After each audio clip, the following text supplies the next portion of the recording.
que aconteceu nesta manhã de sexta-feira não escapou ao controle do Filho de Deus. Jesus não sofreu por fraqueza. Jesus não sofreu por falta de condições de reverter uma situação que era demasiadamente difícil para ele. Irmãos, ele sempre soube que isso aconteceria.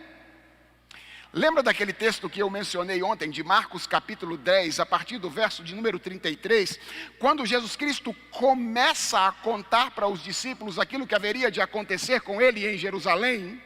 Ele diz assim: eis que subimos para Jerusalém, e o Filho do Homem será entregue aos principais sacerdotes e aos escribas. Condená-lo-ão à morte e o entregarão aos gentios. Eu li até aqui ontem. Olha o que Jesus continua dizendo: hão de escarnecê-lo, cuspir nele, açoitá-lo e matá-lo.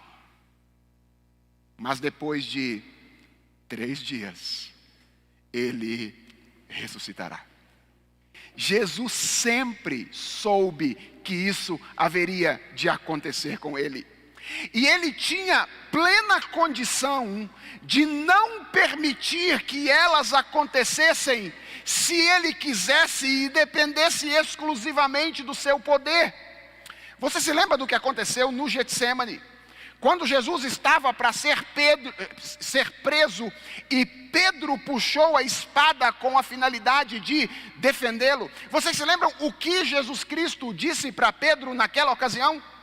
Ele disse: Pedro, embainha a tua espada, pois todos os que lançam mão da espada, a espada perecerão. E ele continua dizendo: Pedro, acaso pensas que eu não posso rogar a meu Pai, e ele me mandaria neste momento mais de 12 legiões de anjos? Pedro, eu não estou sofrendo por falta de defesa, Pedro. Se eu quisesse, Pedro, escapar a essa condição, eu oraria a meu Pai, eu pediria para ele me mandaria 12 legiões de anjos, e eles resolveriam o meu problema. Irmãos, Jesus não foi submetido a este sofrimento, a esta humilhação, a esta vergonha compulsoriamente. Jesus foi humilhado, envergonhado, desprezado desta maneira voluntariamente. E sabe o que isso significa? Que a imagem do Cristo humilhado, tratado como louco, feito objeto de diversão irônica, cuspido na face por centenas de soldados romanos, pode parecer a princípio uma imagem de fraqueza, mas interpretá-la desta maneira é um grande equívoco. O que parece uma imagem de fraqueza é, na verdade, uma grande revelação do poderio de Jesus Cristo. E quando nós consideramos isso, esse é o meu ponto, nós devemos conscientizar de que a nossa reação a esses fatos não deve ser apenas uma reação de identificação emocional. O que esse texto espera de nós não é que nós olhemos para essa passagem e digamos: que pena de Jesus Cristo. O que esse texto espera de nós é que nós respondamos ao sofrimento de Jesus Cristo com adoração.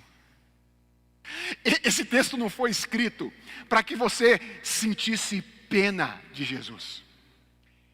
Esse texto foi escrito para que você se lançasse aos seus pés em adoração e reconhecimento de quem Ele é, porque ela é uma grande demonstração do seu poder. O autor da carta aos Hebreus enfatiza isso. quando ele escreve no capítulo 12, verso de número 2, que Jesus Cristo suportou a cruz, não fazendo caso da vergonha que a acompanhava, em troca da alegria que lhe estava proposta. E comentando esta passagem, o grande intérprete bíblico Matthew Henry afirma que ela é uma clara ilustração da paciência invencível do nosso Redentor. Essa passagem fala de quão Jesus Cristo é capaz de suportar o sofrimento por amor aos seus filhos. E atenção, a própria passagem nos oferece sugestões de que aquele homem desfigurado pelos açoites continuava naquela condição, sendo aquilo que ele sempre foi: o governador supremo do universo e o Salvador poderoso.